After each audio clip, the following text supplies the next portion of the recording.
गुरुदेव, आपके चरणों में कोटि कोटि प्रणाम।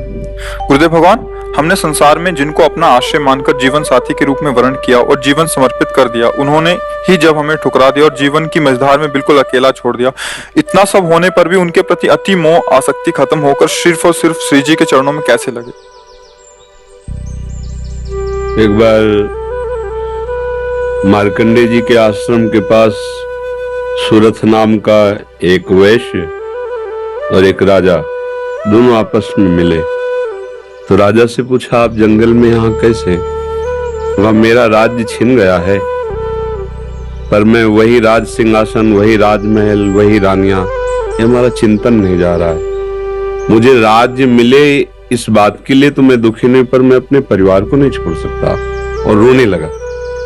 फिर पूछा, आप क्यों इधर जंगल में? तो उनका, मेरे बेटे ने मुझे पीट के निकाल दिया, सारी संपत्ति छीन ली, पर मेरा मन उसी के लिए तड़प रहा है। वो भले मुझे पीटे, पर मैं अपने बेटे, बहू, परिवार को नहीं छोड़ सकता।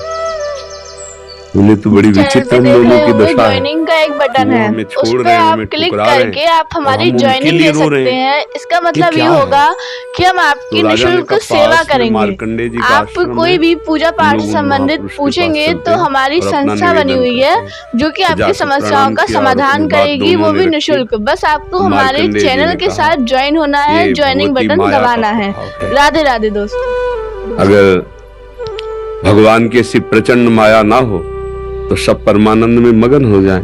ये माया है, वो हमें धोखा दे, वो हमें ठुकराए, और हमारा मोह, हमारी ममता उससे बिलग नहीं होती है। अब उससे हटने का एक ही उपाय है, साधन को हरि भजन है, कै सत्संग सहाय। अगर हम सत्संग सुने तो सुनते सुनते बुद्धि पवित्र हो जाती है और फिर निश्चय होने लगता है।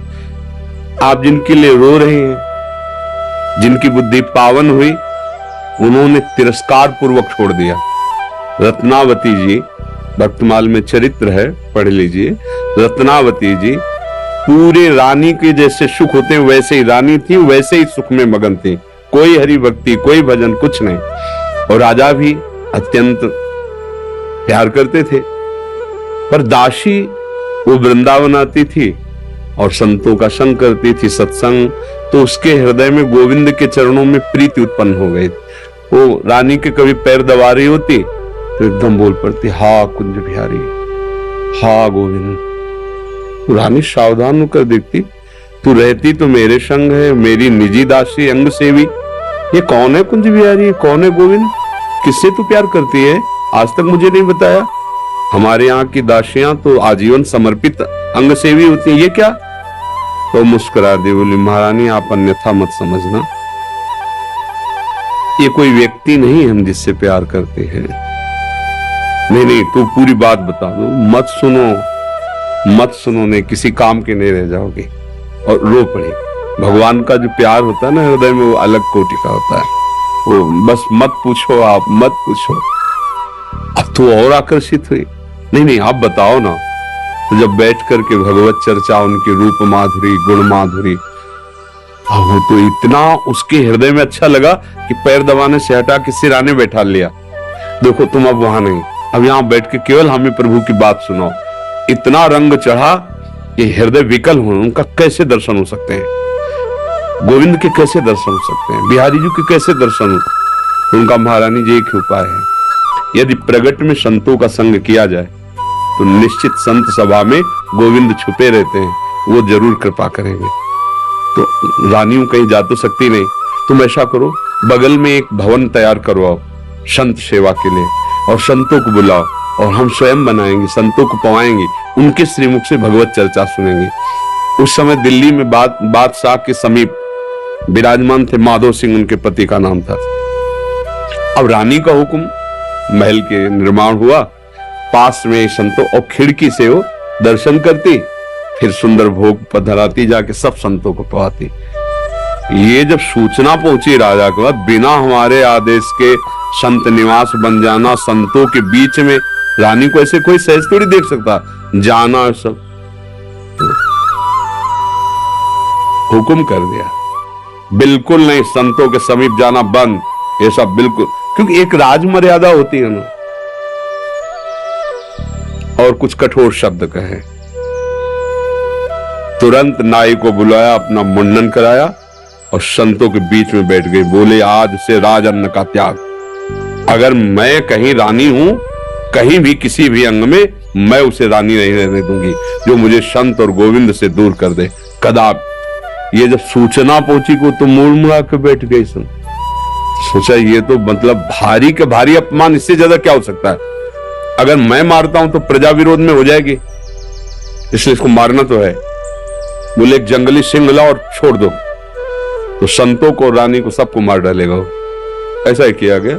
सैनिकों ने जैसे चारा रख के, बकरा आदि रख करके पिंजड़े में सिंह को बंद करके लाए और दरवाजे पे को, वही दासी जो उनकी गुरु थी, वो आरती की सामान दे रही थी और पूजन की थाल लेकर वो ठाकुर जी का श्रृंगार कर। दासी ने कहा महारानी सिंह, जो ही पिंजरा से खोला गया तो ऐसे मुड़ी, उनका सिंह नहीं नरसिंह, भगवान पधारे थाल लेके। सिंह ऐसे जैसे कोई गाय ना, सीधी गाय हो, ऐसे तिलक लगाया, आरती की, प्रणाम किया। ऐसे सब देखते रह गए। फिर लौटा सिंह को मारी छलांग, तो जो ऊपर बालकनियों में खड़े देख रहे थे ना मान सिंह के आदमी, फाड़ के फेंक दिया और गुर्राता हुआ भाग गया। अगर हम अपनी भक्ति के रंग में आ जाएं तो फिर हमारा ये माया मोह संसार नष्ट हो सकता है। अन्यथा हमारे शब्द तो जरूर अच्छे नहीं लगेंगे, पर सही पूछो तो कृपा है जो असलियत का पता चल रहा है। यहाँ कोई किसी से प्यार नहीं करता।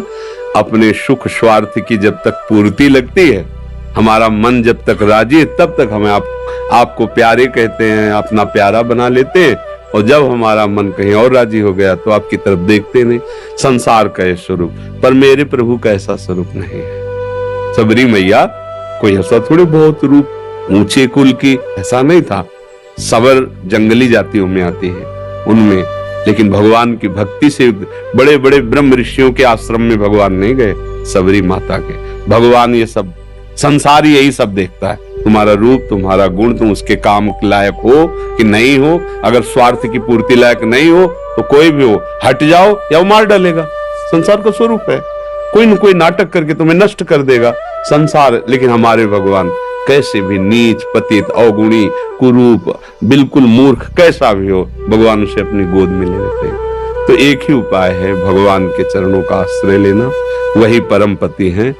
देखो मीरा जी ठसक से कहती, मेरे तो गिरधर गोपाल दूसरा न कोई। और ये कभी धोखेबाज नहीं है, कभी धोखा नहीं। हम सही कहते हैं। अगर हमें जैसे बचपन से लगे रहे ना, हमें बात समझ में नहीं आती ना, तो हमें जरूर माइक से कहते हैं कि भाई देखो, भक्ति करना ठीक है, पुण्य है, मंगल है, लेकिन हम अपनी छाती की बात कहते हैं। अभी तक कमी हमारी और कृपा उनकी डुबो रही है। बस अगर कहीं कमी है तो हमारी कमी है, उनकी तरफ से कृपा ही कृपा, दुलार ही दुलार है। ये सच्ची मान लो। अगर कोई प्यार करने वाला है तो प्रभु है। आप कहोगे दिखाई नहीं देते हैं, आपने अपने को देखा है क्या? अगर प्रभु से देखने पर ही प्यार करते हो तो आप अपने से प्यार करते हो ना। देखो ना, आप अपने से प्यार, आपने अपने को देखा है क्या? आप तो शरीर को देख रहे हैं, बिना देखे भी आप अपने को बहुत प्यार करते हैं। आप अपने आप को बहुत प्यार करते हैं। अगर ये पता चल जाए कि हाँ कैंसर हो रहा है और आपको क्षति पहुंच जाएगी तो आप यहां से कटवा देंगे। अपने आप से ज्यादा प्यार आप किसी को नहीं करते, टांग कटवा देंगे आप।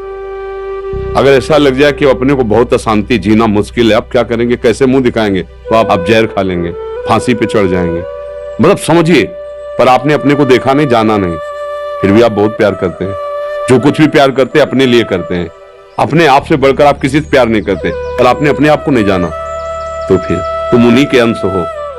जब तुम अपने को नहीं जान पाए तो जैसे अनजाने में आप अपने से प्यार करते हो, ऐसे ही शुरू कर दो प्यार प्रभु से, और उनके तुम हो, वो सामने आ जाएंगे पक्का।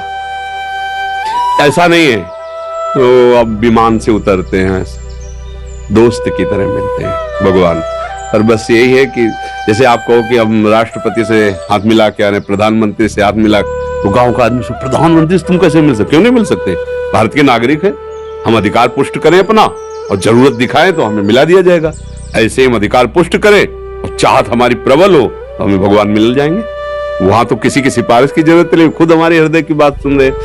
एकमात्र भगवान के चरणों से ही हमें शांति मिलेगी, वही हमारे है। दूसरा तो सब छल हो रहा है।